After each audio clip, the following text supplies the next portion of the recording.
I'm Jim Stewart, the production manager for Bark River Knives. Today, we're going to take you through how we make a Bark River knife, from conception to completion. All Bark River knives begin with an idea. We take the idea and put it on paper. Our designs are made to use. We design and build every single knife expecting you to beat the crap out of it. And because we back every knife with an unconditional lifetime warranty, we build them to take whatever you might throw at it. When we are finished with the design, we send it to our engineer who digitizes the design, which is then sent to WaterJet. We choose the proper steel for the knife and have the entire batch cut. Once we have the knives back from WaterJet, we send them out to be heat treated.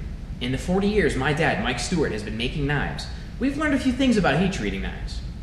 Each steel has its own secret recipe for optimum performance. Simply put, we get more out of a steel than anyone else in the industry. Once the blades are back in our shop, they go to assembly, where we begin the production process. We literally have hundreds of handle materials we use on our knives, everything from micartas and G10s to woods, stag, and even other more exotic materials. The handle and liners are chosen. Then the handles and liners are glued to the blade with a powerful two-part adhesive and bolted on with Corby bolts. These handles are not coming off this knife.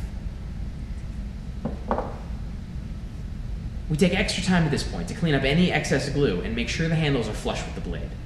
At this point, you can start to see the knife taking shape, but it still has a long way to go. Next, the knife goes to hafting. Hafting is where we give the final shape to the handle. The Corby bolts are ground flush to the handle, removing the nail mark of the Corby bolt, and the perimeter handle material is ground flush with the tang. These guys who work the handles of these knives really know what they're doing. Their work is 1 part skill, 2 parts art. Every handle is visually checked as well as checked in hand. If a knife doesn't feel great in your hand, you're not going to want to use it. We progress the handles through multiple stages of abrasive until they are finally polished and beautiful. Next comes grinding. All of our knives are hand ground. We use a convex grind because it is the strongest, most efficient grind possible. The only way to give a knife a convex grind is by hand, which takes skilled craftsmen and experience. Our guys are some of the best in the industry. A convex grind is one continuous arc from the top of the grind to the edge. Again, like with the handles, the blade is rough ground to its basic shape, being careful to keep the blade cool through the whole process. Note that our guys don't wear gloves. That is because we put our fingers on the blade. If it gets uncomfortable, the knife is dipped in water to keep it cool. Our blades never even approach temperatures that would compromise our heat treat. Remember, we're all about making a knife that you will actually use.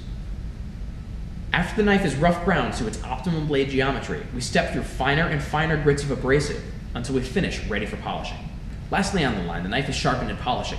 The edge is formed and finished completely by hand, maintaining the critical convex geometry. Again, we don't stop when the knife is razor sharp. We go the extra step and polish the edge to give it amazing edge retention. When we're done, we whack the knife on a piece of wood to check for edge toughness. We check for sharpness. All of our guys have completely bald arms from testing, so sometimes we have to use paper. At this point, the knife is completely finished on the production line, but it isn't ready to go out the door yet. Lastly, the knife goes back to the ladies in the cleaning section to inspect, clean, etch, photograph, box, and ship to our distributors. We believe Bark River knives are the very best knives money can buy. Now you know why.